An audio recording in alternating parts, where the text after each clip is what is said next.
नमस्कार विद्यार्थी मित्रांनो, इयत्ता 5वीची शिष्यवृत्तीची परीक्षा जवळ येत आहे. तर त्याच्यामध्ये बघा प्रश्नपत्रिका क्रमांक 2 मध्ये 25 गुणांची 25 प्रश्न असलेली इंग्रजी विषयाची प्रश्नपत्रिका आणि त्याच्यामध्येच 50 प्रश्न असलेली बुद्धिमत्तेची परीक्षा. त्याच्यामध्ये दोन्ही मिळून 75 प्रश्न असतील आणि त्या 75 प्रश्नासाठी तुम्हाला टोटल 150 गुण असतील. तर आज आपण याच्यामधलेच काही प्रश्न सोडवायला चालू करणार आहोत. तर त्याच्यामध्ये बघा आपल्याला बुद्धिमत्तेचे काही प्रश्न पाहणार आहोत. तर ही एक प्रश्नपत्रिका आहे माझ्याकडे, तर त्याच्यानुसारच आपण काही प्रश्न बघूयात बुद्धिमत्तेचे आपण. तर याच्यामध्ये बघा बुद्धिमत्ता चाचणी परीक्षेमधले काय प्रश्न आहेत. तर त्याच्यामध्ये आपल्याला जे दिलेले प्रश्न आहेत ते प्रश्न क्रमांक 26 पासून 32 पर्यंत पाहूयात आपण. तर आपल्याला बघा काय दिलेलं आहे, अक्षरमाला दिलेली आहे ABCDE पासून ते XY, सॉरी इथे झेड दिलेलं नाहीये त्यांनी. तर ही अक्षरमाला दिलेली आहे, तर नीट अक्षरमाला वाचा. ABCDEFGHIJKLMNOPQRSTUVWXY आणि झेड दिलेलं नाही याच्यामध्ये, मी मांडलेला आहे. तर त्याच्यानुसार आपल्याला वर्णमालेतले प्रश्न क्रमांक 26वा प्रश्न आहे. वरील अक्षर मालिकेतील जी आणि यस अक्षराच्या मधोमध असणारे अक्षर कोणते? तर आता आपल्याला या अक्षर मालिकेमध्ये जी आणि यस शोधून काढायचं आहे. तर बघा जी कुठे दिसते आहे तुम्हाला, जी इथे दिसते आहे आणि यस इथे दिसते आहे. तर आपल्याला याच्या मधोमध येणारा अक्षर पाहिजे. तर इकडून 3 बघूयात आपण. 1 2 3, इकडून 1 2 3 सोडलेले आहेत. आता इकडून 2 पाहूयात. 1 2 आणि इकडून 1 2. तर मधोमध कुठला शब्द आलेला आहे? यम हे अक्षर आलेलं आहे. तर पर्याय क्रमांक आपल्याला काय 2 हे उत्तर येईल. त्याच्यानंतर पुढचा प्रश्न बघा, त्याच्यातलाच बघा. ही काही संख्या दिलेली आहे वर्णमालेमध्ये आपल्याला 1 4 5 3 4 अशा पद्धतीने आपल्याला 4 5 पर्यंत संख्या दिलेली आहे. वरील अंकमालिकेत 4 नंतर लगेच 5 असे किती वेळा आलेले आहे? 4 नंतर लगेचच 5 किती वेळा आलेला आहे बघा. म्हणजे काय, 4 नंतर 5 म्हणजे किती संख्या काय येते थोडक्यात आपल्याला इथे मांडते मी कच्च्या पेपरवर. संख्या जी आहे ती 45. 4 नंतर 5 म्हणजे 45 संख्या असली पाहिजे. तर आता आपण शोधून काढूयात 45 कुठे कुठे आहे बघा.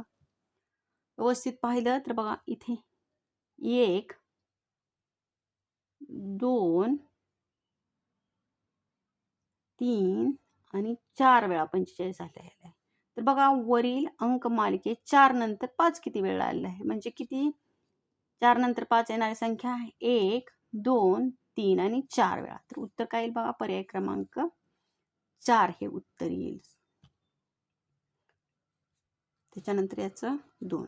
पुढे बघा प्रश्न क्रमांक 28 ते 31 साठी सूचना दिलेली आहे आपल्याला. गटात न बसणारे पद ओळखा. 28व्या प्रश्नामध्ये पहिला आहे 45, दुसरं 60, तिसरं 90 आणि चौथं 95. तर बघा लक्षपूर्वक पाहिलं तर लक्षात येईल आपल्याला 15च्या पाड्यामध्ये 45 आहे, 60 आहे, 90 आहे, पण 95 नाहीये. तर आपल्याला पर्याय क्रमांक 4 हे उत्तर येईल. हा गटात 95 गटात बसत नाही. त्याच्यानंतर पुढे बघा 29वा प्रश्न जो आहे तो बघा 36, 73, 37 आणि 91. तर बघा या संख्याकडे लक्षपूर्वक पाहिल्यानंतर बघा कोणती संख्या, फक्त 36 वर्ग आहे, बाकीच्या वर्ग नाही आहेत. मूळ संख्येमध्ये विचार केला तर 36 ही का आहे, समसंख्या आहे.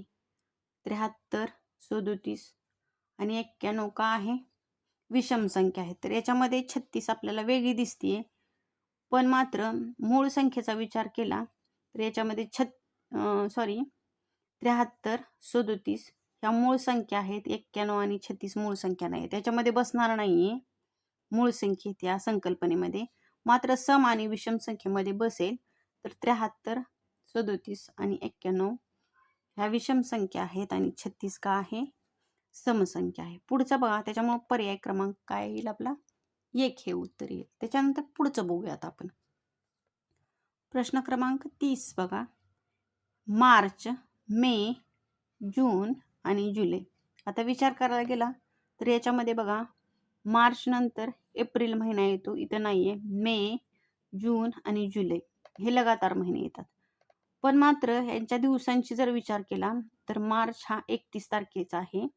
सॉरी, दिवस 31 भरतात. मे 31 दिवस भरतात. जून 30 आणि जुलै 31. तर याच्यामध्ये आपल्याला 30 दिवसाचे आणि 31 दिवसाचे महिने शोधून काढायचे आहेत. तर याच्यामध्ये आपल्याला जून वेगळं निघेल. जून हा 30 तारखेचा महिना येतो. जुलै हा 31 तारखेचा महिना येतो. मार्च आणि मे पण 31 दिवसाचेच महिने येतात. त्याच्यानंतर बघूयात आपण पुढचा प्रश्न जो आहे तो बघूयात. प्रश्न क्रमांक 31. त्याच्यामध्ये आकृत्यांकडे नीट लक्ष द्या. इथे त्रिकोण दिलेला आहे आकृतीमध्ये, इथे चौकोन, इथं पंचकोन आणि इथं षटकोन. तर याच्यामध्ये त्रिकोणामध्ये बघा 2 रेषा आहेत भाग पाडणाऱ्या आतमध्ये. इथे एक चौकोनामध्ये 1 2 3 4 बाजू आहेत, 3 रेषा पडल्या आहेत. इथं 3 बाजू आहेत, 2 रेषा पडल्या आहेत. 1 2 3 आणि 4 4 रेषा पडलेल्या आहेत, 5 बाजू आहेत. मात्र इथं 6 बाजू आहेत. 1 2 3 4 5 आणि 6 बाजू आहेत. मात्र याच्यामध्ये 3च रेषा आहेत. त्याच्यामुळे पर्याय क्रमांक 4 उत्तर येईल. हे थोडंसं वेगळं आहे, त्याच्यामुळे पद बदल असल्यामुळे किंवा गटात बसत नसल्यामुळे पर्याय क्रमांक 4 उत्तर येईल. त्याच्यानंतर पुढचा प्रश्न पाहूयात. पुढील संख्या मालिकेतील चुकीचे पद ओळखा म्हणून सांगितलं आहे. 3 8 13 18 आणि 22. याच्यामध्ये 3 आणि 8 मध्ये 5चा फरक आहे. 8 आणि 13 मध्ये 5चा फरक आहे. परत 13 ते 18 5चा फरक आहे. 18 ते 22 मध्ये मात्र 4चा फरक येतोय. तर याच्यामध्ये 22 हे वेगळे येणार आहे. याच्यामध्ये जे अंतर आहे ते 5-5चं आहे. त्याच्यामुळे 22 हा संख्या जी आहे ती गटात बसणार नाही. तर लक्षपूर्वक पाहिल्यानंतर आपल्याला ह्याच्यामध्ये जो गटात न बसणारी जी पद आहे ते 22 हे येईल. पर्याय क्रमांक आपला काय येईल 22 साठी 2 हे येईल.